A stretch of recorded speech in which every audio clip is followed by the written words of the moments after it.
Imagine taking a DNA test and uncovering a family secret so shocking that a doctor immediately calls 911. Curious to find out what happens next? Let's dive into the mystery. Before we begin, hit that like button, subscribe for more gripping stories, and let us know in the comments where you're watching from. Amara and Celia, identical twin sisters in their mid-teens, were well known in their neighborhood for their warm smiles, clever banter, and determined spirits. Both black and proudly so, they wore their natural curls tied back in matching scarves and laughed easily with each other as they walked home from school. Their father, Jacob, had raised them to value honesty, education, and kindness, qualities that had helped them navigate their close-knit community and all the small challenges of adolescence. One crisp autumn afternoon, Jacob met them at the door with a thoughtful look on his face. The family's modest home, filled with the gentle hum of conversation and the faint scent of simmering stew, was normally a place of calm and comfort. But today, something felt different. Instead of the usual, "How was your day?" and hugs, their father gently patted the worn sofa cushion, asking them to sit. "I have a request," he said quietly, his voice steady but slightly tense. "A friend of mine, Dr. Chambers, is a geneticist, and he suggested we do some DNA testing." The twins exchanged surprised glances. A DNA test? They'd never questioned their origins deeply before. They knew they were adopted. Jacob had always been honest about that. He had found them as infants, vulnerable and alone, and given them a home and his unconditional love. To Amara and Celia, that was enough. Genetics felt like a distant concept, something that rarely touched their everyday lives. "Why do we need a test?" asked Celia, her curiosity tempered by caution. Jacob offered a reassuring smile, though his eyes held a certain worry he hadn't fully explained. "I think it's time we learn more about your family history," he said gently. "Dr. Chambers believes this could give us insight into your health, your ancestry, things we've never had the details on. I know I've never pressed you about this, but I'd like us to try." Amara's brow furrowed. She trusted her father completely, but the uncertainty in his voice tugged at her heart. She wondered if there was something he wasn't telling them. Still, their father had never led them astray before. If he thought it was important, maybe there was a good reason. "All right," Amara said, nodding decisively. "We trust you." Celia reached for her sister's hand and gave it a light squeeze. "We'll do it, Dad. We want to know more, too." Her voice was soft but resolved. Relief flickered across Jacob's face. He patted their shoulders and stood. "I'll set up the appointment at the private genetics clinic Dr. Chambers recommended," he said. "It's clean, safe, and he assures me they're thorough. Don't worry, no matter what we find out, nothing changes who we are as a family. I love you both." The twins exchanged small smiles. Their father's love was as solid as the old oak table that graced their living room. Whatever lay ahead, paternity secrets, medical surprises, or distant relations, Amara and Celia knew they'd face it together. And yet, as the afternoon light softened in the windows and their father retreated to make a phone call, the twins couldn't shake a quiet flutter of unease. The DNA test felt like opening a book they'd never dared to read before, a book that might hold unexpected chapters about who they truly were. They had no way of knowing that this simple decision, one guided by curiosity and love, would soon lead them into a swirl of confusion, suspicion, and a confrontation with a past they never knew they had. A few days later, Amara and Celia found themselves stepping into a sleek, modern genetics clinic that seemed worlds away from their cozy home.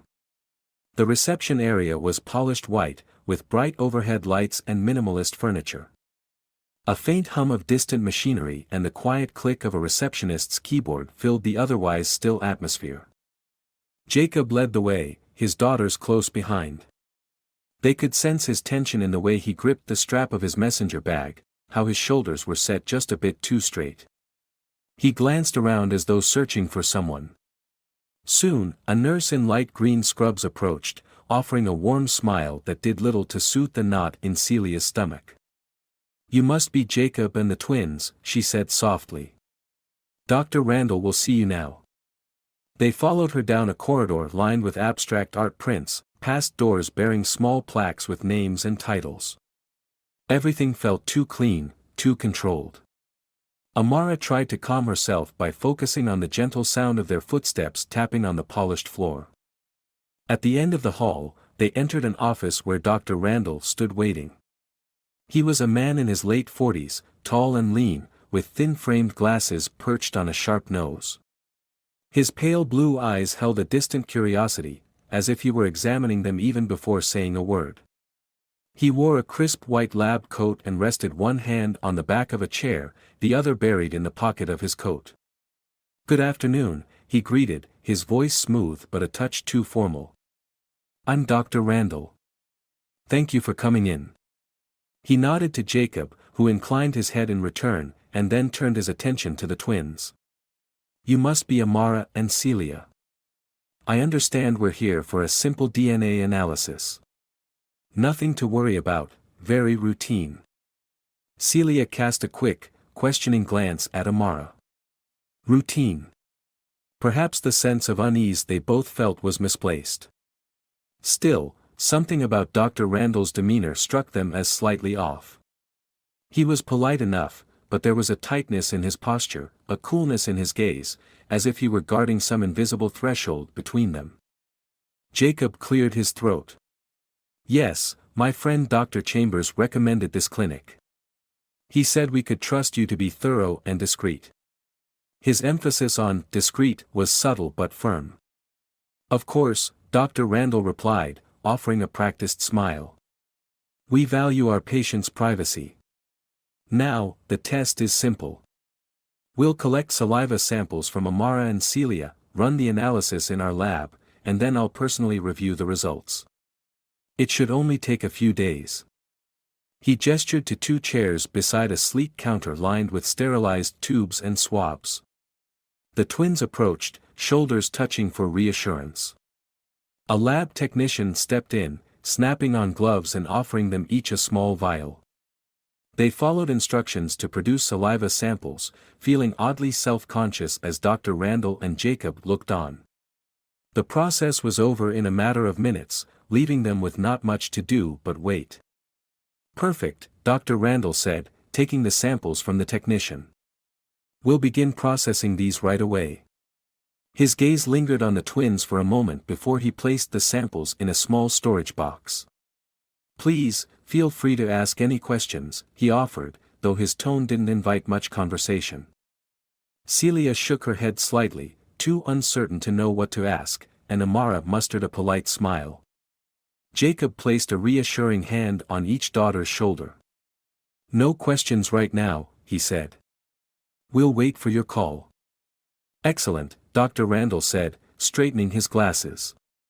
"I'll be in touch as soon as we have the results." As they turned to leave, he added, "This will help you understand your past better.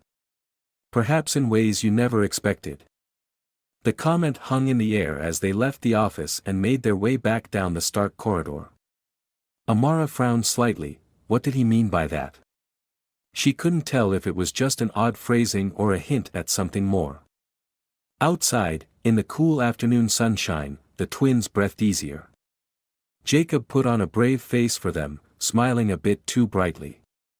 "That went smoothly, didn't it?" Celia shrugged. "I guess so."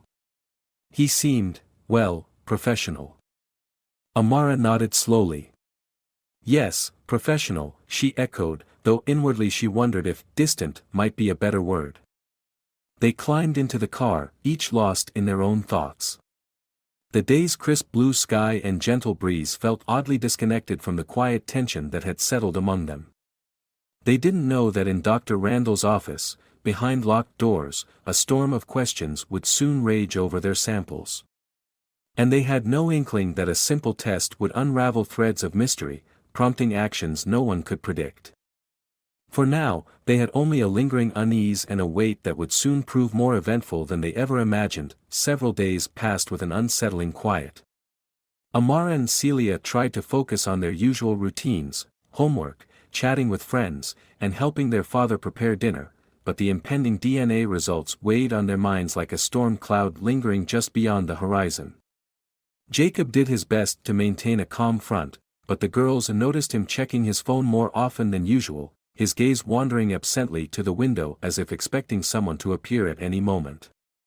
One afternoon, just as the late autumn sun dipped low, painting the sky in streaks of orange and purple, the phone rang.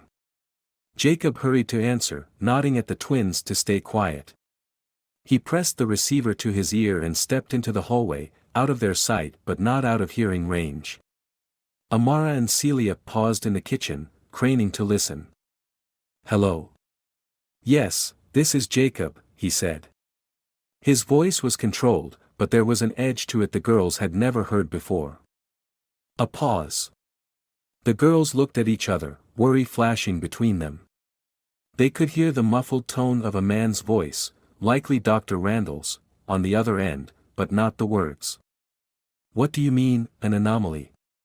Jacob's voice rose slightly, anxiety creeping in. "I don't understand. Could you be more specific?" Another tense silence. Celia clenched her fist around a dish towel, and Amara felt her heart drumming against her ribs. Finally, Jacob spoke again, this time more sharply. "Dr. Randall, slow down. Why would you need—" He stopped abruptly, and the sound of a click echoed through the line. Jacob pulled the phone away from his ear, staring at it in confusion. The call had ended abruptly. He tried redialing, pressing the buttons with purposeful calm, but after a moment he set the receiver down, his jaw clenched. Amara ventured into the hallway. "Dad?" she asked softly, her voice barely above a whisper.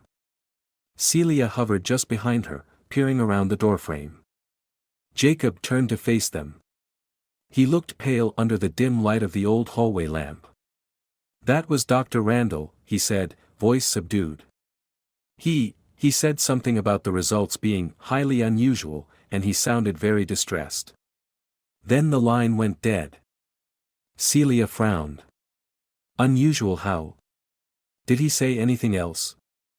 Jacob shook his head. "No details. Just that he needed to speak to me urgently."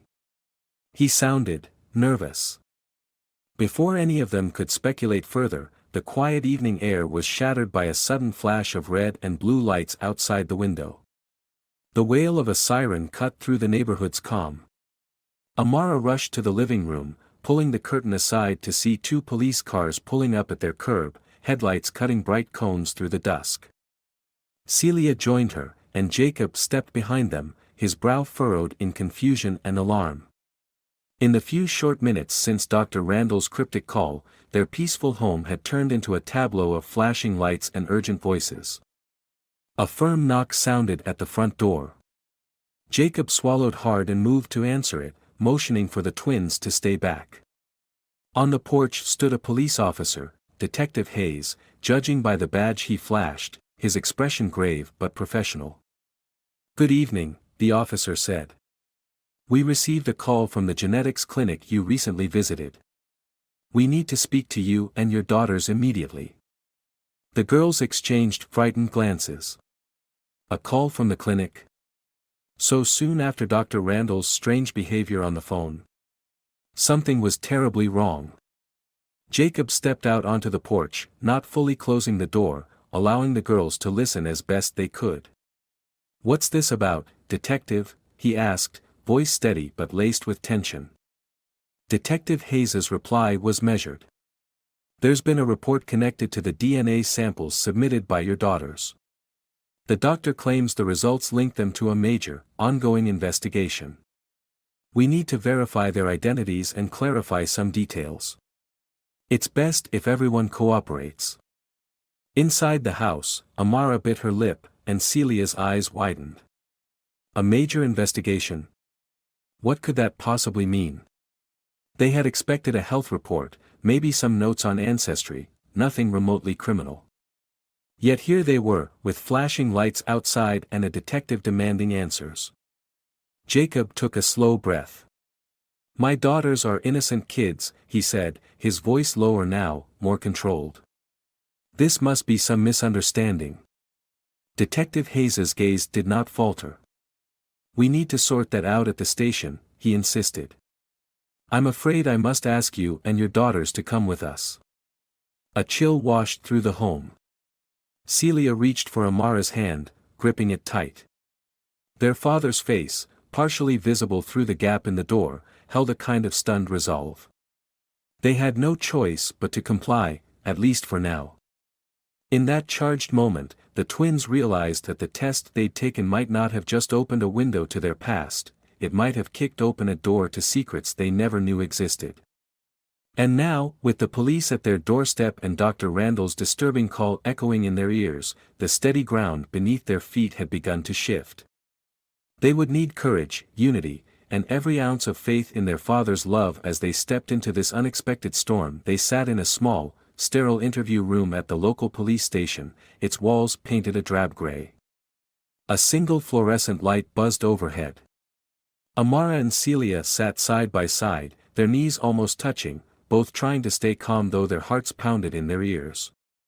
Jacob stood just behind them, arms folded, jaw tight. It was late now, the world outside cloaked in darkness, and the circumstances were more surreal than any of them could have imagined. Detective Hayes entered, a folder tucked under one arm. He approached the metal table and set the folder down carefully. There was no slamming, no raised voice, just a quiet seriousness that made the room feel smaller, tenser. "Thank you for coming," he said, seating himself opposite the twins and their father. "We need to clarify a few things." Jacob raised a hand. "Detective, I want it on record that we came voluntarily. My daughters haven't done anything wrong. And I want to know what's going on." Detective Hayes inclined his head, acknowledging the request. "Mr. Johnson, let me be clear, your daughters are not under arrest. We're investigating a report the clinic phoned in. Dr. Randall claims that their DNA shows a direct match to a missing heir from a powerful family, one who vanished years ago under suspicious circumstances." Celia's eyes widened. Amara's breath caught in her throat. A missing heir. That sounded like something out of a mystery novel, not their ordinary life. She risked a glance at her father. Jacob's face was grim, his gaze fixed on the detective. "This must be a mistake," Jacob said firmly. "I adopted these girls when they were infants. Their records are legitimate. They have nothing to do with any missing heir." Detective Hayes opened the folder, revealing a few sheets of paper and some old photographs. He tapped a fingertip on the top document. According to Dr. Randall, and confirmed by a preliminary cross-check, their DNA matches uniquely to a branch of a wealthy family known as the Remingtons. Their only son, Marcus Remington III, disappeared as a baby nearly 15 years ago. He would be about your daughter's age now. A stunned silence followed. Amara's mind raced. Marcus Remington III? She and Celia were both girls, how could they be linked to a missing boy? It made no sense. Unless, was the clinic mixing up samples, or did someone forge information? Each theory felt more impossible than the last. Celia spoke first, her voice trembling slightly. "Detective, we're twins, two girls. How could we be connected to a missing boy?" The detective looked genuinely puzzled. "That's precisely what we need to figure out. Dr. Randall implied there might be something more complicated here, maybe the data was tampered with, maybe there's been a mistake in the database. But the clinic took this so seriously they called us immediately." Jacob took a step forward, hands spread in disbelief. "How dare that doctor report my daughters as if they were criminals or suspects?" he demanded, controlled anger seeping into his words. "He should have reached out to me first to clarify." Hayes held up a hand. "I understand your frustration. From our side, the clinic said the results were anomalous and that time was of the essence. They feared some kind of elaborate fraud, either the twins were part of a scheme to claim the Remington fortune or someone used their DNA to mislead the family. We're here to rule that out." Amara felt anger rising in her chest. Her life had been simple: go to school, help Dad with chores, laugh with Celia over silly jokes. Now she was hearing words like scheme and fortune. The tension pressed on her lungs, making it hard to breathe. "I don't know any Remingtons," Amara said, voice small but firm. "We have no idea who they are." Celia nodded, tears forming at the corners of her eyes. "We've never met them. We've grown up here, with our father. He's the one who raised us, not some rich family." Detective Hayes studied them, his gaze settling on the twins' earnest expressions. Slowly, he nodded. "I believe you," he said quietly. "Your father's reactions and your confusion seem genuine. But we need proof, documentation. We need to see the adoption records, the original papers that show where you came from." Jacob straightened, relief mingling with defiance. "I have everything in order at home. This adoption was legal and aboveboard. There are sealed documents, too. I'll call my lawyer, Marcus Taylor, who helped finalize the adoption years ago. He can bring the papers." "That would be helpful," Hayes agreed, closing the folder. "We just need to be sure. The Remington family has influence, and if they believe they've found a lead on their missing child, they won't let this go easily. The faster we resolve this, the better for everyone." A knock sounded at the door, and another officer peeked in. Hayes excused himself, leaving the family alone for a moment. Celia reached for Amara's hand under the table, gripping it tight. Amara's heart broke seeing her sister's fear. Jacob leaned down, speaking softly but firmly, "We will clear this up. I promise you both. You are my daughters. Nothing will change that." A fragile hope flickered in their hearts. They had each other, and they had a father who loved them fiercely. Whatever bizarre twist the DNA test had thrown their way, they wouldn't face it alone. When Detective Hayes returned, he suggested they remain at the station for a bit while he arranged for Mr. Taylor to come down with the records. Amara and Celia exchanged weary glances and nodded, bracing themselves. They were caught in a web of confusion and suspicion, with no easy escape in sight, but at least they had truth on their side. As the fluorescent light buzzed overhead, the twins steeled themselves for the next chapter of their ordeal, determined to protect their family bond and uncover the truth behind this impossible DNA connection. While the three of them waited in that cramped interview room, the silence weighed heavily. The clock on the wall ticked loudly, marking each second of uncertainty. Detective Hayes had stepped out to arrange for Mr. Taylor's arrival, leaving them under the discreet watch of another officer just outside the door. Jacob paced back and forth, occasionally running a hand through his hair. Amara and Celia could tell he was trying to appear calm for their sake, but they knew their father well enough to notice the strain around his eyes and the tension in his jaw. Eventually, the door opened and Marcus Taylor, Jacob's longtime friend and legal advisor, stepped in. He was a tall, broad-shouldered man with a kind face, neatly dressed in a charcoal suit. He carried a leather briefcase in one hand and an air of determined confidence. Jacob greeted him with a brief nod, relief flickering across his face. Mr. Taylor approached the table and set down the briefcase. He spoke quietly to Jacob first, then turned to the twins. "I'm sorry you're going through this," he said, his voice steady and compassionate.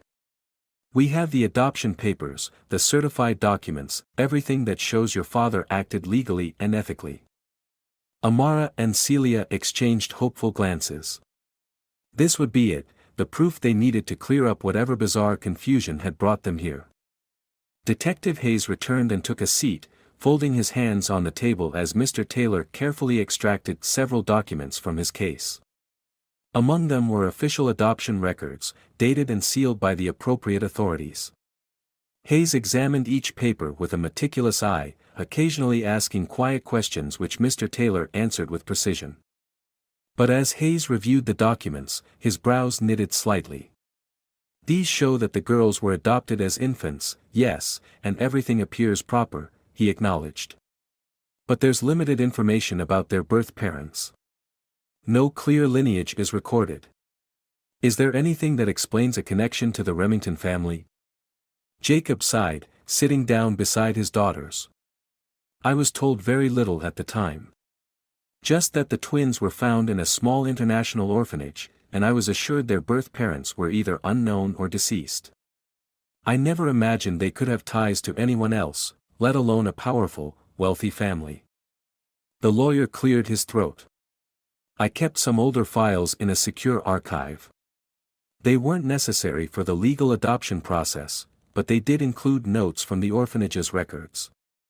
They're fragmentary, not official birth certificates, but they might shed some light. He handed another thin folder to Hayes. Inside were faded copies of letters and a translation of a worn ledger from the orphanage. They mentioned a pair of infant girls brought in under urgent circumstances, no parents named, just vague hints at extended family somewhere abroad. No one had followed up at the time, there were too many unknowns, too much chaos. Hayes studied the pages, frowning thoughtfully. It's possible, he said slowly, that a distant branch of the Remington family tree reached these children's biological relatives. If so, the DNA test might have flagged genetic markers that resemble the missing heir's lineage.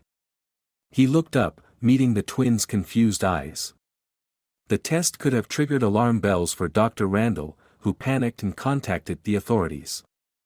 Celia let out a shaky breath. So, we might be related to the Remingtons somehow. But that doesn't mean we're the missing heir. Amara nodded. We're not a boy, and we've lived here our entire lives. Whatever this connection is, it doesn't change who we are, or who raised us. Detective Hayes inclined his head in agreement. It looks like Dr. Randall jumped to conclusions without fully understanding the results. The Remington family, desperate for any lead on their lost son, might have pressured him. He called us thinking he'd uncovered a kidnapping or conspiracy. Jacob let his shoulders relax slightly. He placed an arm around each daughter. We'll prove our innocence and their true story. They're my daughters, and I've done nothing wrong. The truth will prevail. Mr. Taylor pressed his lips into a thin line, nodding firmly. We have enough evidence here to dispute any false claims. The adoption was legal and well documented. There's nothing indicating wrongdoing. Still, despite this new clarity, uncertainty hovered in the air. The detective seemed sympathetic, but the Remington family's influence could complicate matters. They would need more than just proof of legality. They might need to confront the very people searching for the missing heir, to explain who the twins were and who they were not. As the hour grew late, the twins sat quietly, holding hands under the table. They took comfort in each other's presence and in their father's unwavering support. While they still didn't fully understand the tangled web of DNA and distant relations, at least now they had some footing in reality. There was a logical explanation, a strange genetic overlap, old records lost in translation, and a panicked doctor who had overreacted. They weren't out of the woods yet, but the darkness didn't feel quite so impenetrable.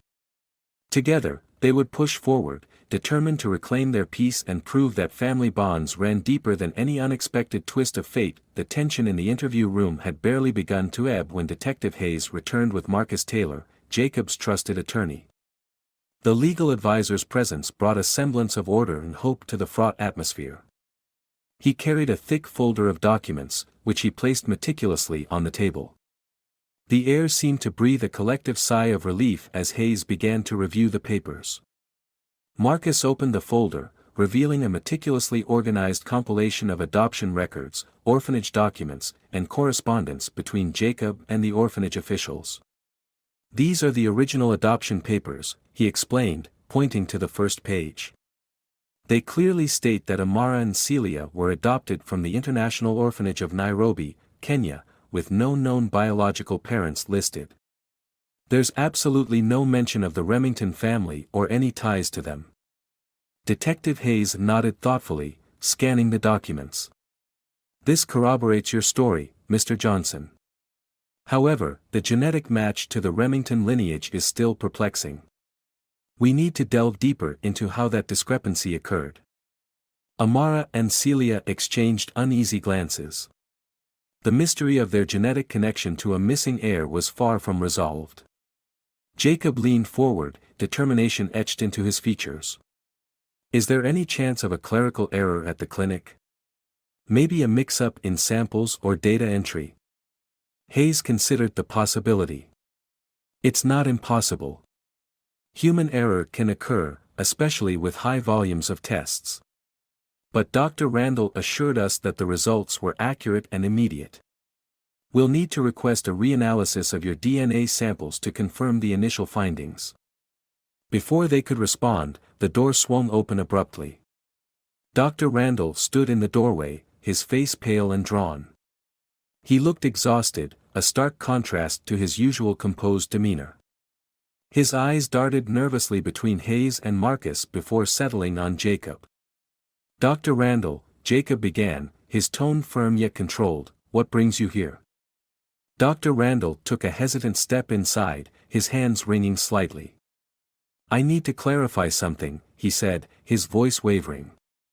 I think there's been a misunderstanding with your daughter's DNA results. Hayes gestured for him to take a seat, and Dr. Randall complied reluctantly. He glanced at Marcus, who gave him a curt nod, silently urging him to proceed. I've been reviewing the samples and the data, Randall began, his voice steadier now but still tinged with anxiety. There was an anomaly in the sequencing process. It appears that the genetic markers were misread due to a technical glitch in the equipment. Marcus leaned forward, his expression sharp. Are you saying the initial results were incorrect? That there's no actual genetic match to the Remington family? Dr. Randall nodded earnestly. Yes. Upon retesting the samples, we found that the alignment was off. The twins' DNA does not match that of Marcus Remington III. I deeply apologize for the confusion and the distress this has caused your family. Hayes exchanged a glance with Marcus, who sighed heavily.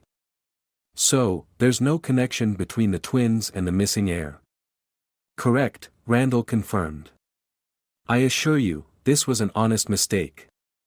The clinic is taking full responsibility and will be conducting an internal review to prevent such errors in the future. Jacob felt a wave of relief wash over him, mixed with lingering frustration at the ordeal they had endured. Thank you for coming forward and correcting this, Dr. Randall. We appreciate your honesty. Amara and Celia let out breaths they hadn't realized they were holding, their shoulders relaxing. The heavy weight of suspicion and fear began to lift, replaced by a cautious optimism. Detective Hayes closed his folder and stood up, addressing the group. Given this new information, we'll halt the investigation immediately. The report was based on flawed data, and without a legitimate connection, there's no cause for concern regarding your daughters. Marcus offered a reassuring smile to Naomi and Celia. You're free to go. This ordeal is officially over. As they stood to leave, Dr. Randall approached them once more, extending a hand of apology. I am truly sorry for the distress I caused. Please, accept my sincere apologies. If there's anything I can do to make amends, don't hesitate to reach out. Jacob shook his hand firmly. Thank you, Dr. Randall. We appreciate your willingness to rectify this. Outside the interview room, the first light of dawn began to seep through the station's windows, signaling the end of a long, harrowing night. Naomi and Celia walked out hand in hand with their father, their hearts lighter but still wary of the fragile trust that had been tested. As they drove home, the city waking up around them, Celia broke the silence. I can't believe we were almost caught up in something like that. Amara nodded, her mind replaying the events with a mix of disbelief and gratitude. I know. It's crazy how a simple DNA test turned our lives upside down. But I'm glad everything worked out in the end. Jacob glanced at his daughters, pride evident in his eyes. You both handled yourselves remarkably well. I'm so proud of you. They arrived home to the comforting embrace of their cozy living room, the ordeal behind them but its lessons lingering. The family sat together, sharing a quiet moment of gratitude and reflection. Later that day, they received a formal letter from the clinic, outlining the investigation into the lab error and detailing the steps being taken to prevent future mistakes. It was a small reassurance, but it meant the world to them. As the sun set, casting a warm glow over their home, Naomi and Celia felt a renewed sense of unity and strength. They had faced an unimaginable challenge and emerged resilient, their bond as twins and as a family unbroken. Little did they know, the reanalysis of their DNA samples would uncover a deeper secret, one that would not only reaffirm their identities but also connect them to a legacy they never knew existed. But for now, they savored the peace and the promise of a new beginning, knowing that whatever lay ahead, they would face it together. The sun had barely risen, casting a soft golden hue over the city as Amara and Celia woke to another peaceful morning at home. The previous ordeal still lingered in their minds, but the calm after the storm brought a sense of relief and gratitude. They shared a quiet breakfast with Jacob, savoring the normalcy that had been so abruptly disrupted. As they discussed their day ahead, Jacob received an email notification on his phone. He glanced at the screen, eyebrows knitting together in confusion. The subject line read, "Important update regarding your DNA results." Curious and slightly apprehensive, he opened the message. The email was from Dr. Randall, apologizing once more for the earlier mistake and providing a detailed report of the reanalysis of their DNA samples. However, amidst the technical jargon and assurances of error correction, there was an unexpected attachment, a scanned document labeled, "Confidential, Remington Family Archives." Jacob exchanged a puzzled look with the twins. "What's this?" he asked, opening the attachment to reveal a series of old photographs, letters, and a detailed family tree of the Remingtons. The most striking image was a photograph of a young Marcus Remington III standing proudly beside two identical baby girls, identical to Amara and Celia. Amara and Celia gasped in unison. "How is this possible?" Celia whispered, her eyes wide with disbelief. Jacob's heart raced as he read through the accompanying notes.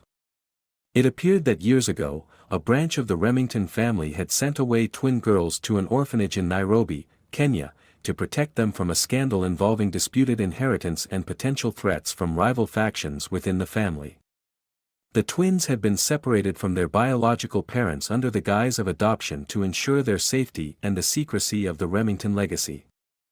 "This changes everything," Jacob murmured, the pieces of the puzzle finally clicking into place. "Amara, Celia, you're not just any adoptees. You're Remington heirs, hidden away to protect you from something much bigger." Before anyone could react, a shadow fell across the window. The twins looked up to see a figure standing outside, partially obscured by the morning light. It was Dr. Randall, his expression a mix of urgency and apprehension. "We need to talk," he said, stepping inside without invitation. His presence filled the room, the air thick with tension. Jacob stood protectively in front of his daughters.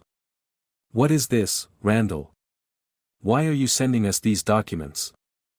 Dr. Randall took a deep breath, his eyes flickering with a combination of fear and determination.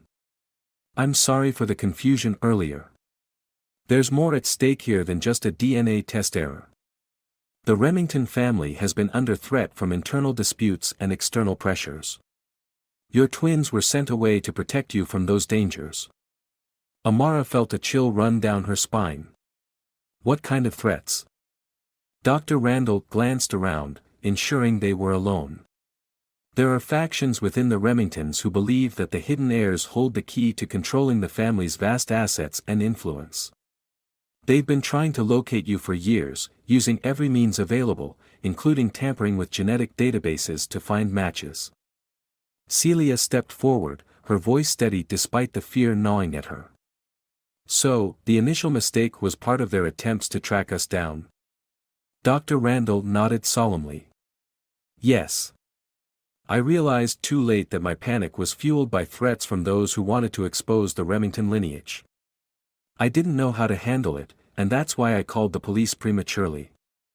But now that you have the truth, we need to secure your safety and expose the corruption within the Remington family." Jacob's mind raced, grappling with the revelation.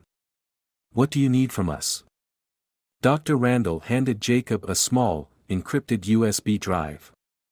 This contains evidence of the internal conflicts and illegal activities within the Remington family. We need to take this to the authorities who can protect you and ensure that the truth comes out without further endangering your lives. Amara and Celia exchanged determined glances. They had endured so much uncertainty and fear, and now faced the reality of their true heritage and the dangers it entailed. "We'll do it," Amara said firmly. "We deserve to know who we really are, and we won't let anyone control our lives." Celia nodded in agreement. "We're stronger together, just like our father said." Jacob placed a reassuring hand on each of their shoulders. "We'll face this as a family. Whatever comes, we stand united." Dr. Randall gave a grateful nod. "Thank you. Time is of the essence. The factions are growing more desperate, and they won't stop until they have what they want." As the family prepared to take the next steps, a sense of purpose and unity settled over them.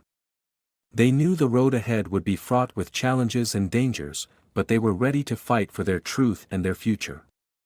Little did they know, their decision to uncover the hidden legacy of the Remingtons would lead them into a labyrinth of secrets, alliances, and betrayals, testing their bonds and resilience in ways they could never have imagined. The morning sun filtered through the blinds of Naomi and Celia's bedroom, casting diagonal lines of light across their beds. Amara awoke first, the events of the previous days swirling in her mind like an unfinished dream. She sat up, the weight of responsibility settling on her shoulders. Beside her, Celia stirred, stretching and yawning, her face still etched with traces of the night's anxiety. Their father, Jacob, entered the room quietly, a determined look in his eyes. "Good morning," he greeted softly, sitting on the edge of Amara's bed. "We need to finalize our plans today." Amara nodded, pushing herself to sit up fully. "What do we need to do?" Jacob handed each of them a folded piece of paper. "These are the details Dr. Randall provided. We're meeting with Detective Hayes and the authorities who can protect us and ensure the Remington family's corruption is exposed. This is our chance to clear our names and secure our future." Celia took a deep breath, unfolding her document. "So, we're taking this evidence to the state attorney's office? To make sure everything is handled legally?" "Exactly," Jacob confirmed. "Marcus Taylor has already contacted a trusted prosecutor who specializes in corporate and family-related corruption. We need to present our case with all the evidence Dr. Randall and Marcus have gathered." The twins glanced at each other, the enormity of their situation sinking in. They were no longer just innocent adoptees, they were now at the center of a battle against a powerful and secretive family. After a quick breakfast, the family gathered their belongings and prepared to leave. Dr. Randall met them at the door, his expression resolute. "I've arranged for transportation and protection," he informed them. "We can't take any chances with how high the stakes have become." As they drove to the courthouse, the twins sat side by side in the back seat, holding hands tightly. Naomi squeezed Celia's hand reassuringly. "We're doing the right thing," she whispered. "We're exposing the truth." The courthouse loomed ahead, its grand pillars and imposing facade a symbol of justice and authority. Inside, they were greeted by Detective Hayes and the prosecutor, a stern yet compassionate woman named Attorney Elena Morales. She took a seat at the conference table, her eyes meeting Jacob's with a mixture of empathy and determination. "Thank you for coming in today," Attorney Morales began, her voice steady. "We've reviewed all the evidence you've provided. It's clear that the Remington family has been involved in illicit activities, and your twins' DNA was unfortunately misused in their attempts to locate the missing heir." Amara felt a surge of hope. "So, what happens now?" Attorney Morales leaned forward, her gaze unwavering. "We're going to file a formal complaint against the Remington family and Dr. Randall. We have enough to launch an investigation into their affairs, including financial misconduct, coercion, and identity tampering.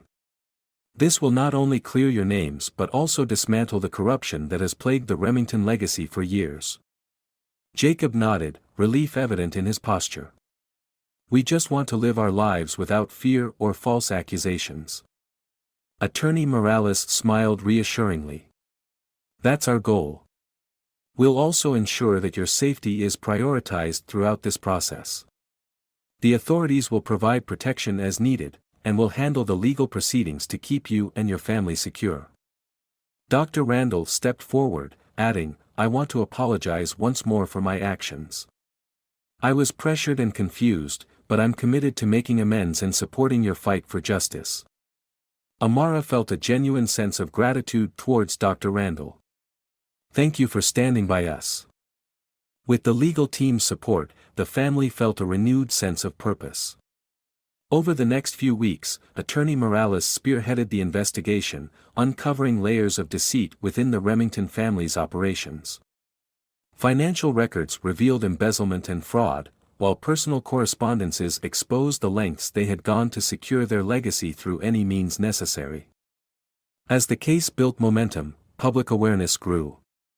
The media caught wind of the scandal, bringing widespread attention to the Remington family's dark secrets. Protests and calls for justice echoed through the city, galvanizing the community to stand with Naomi, Amara, and Celia.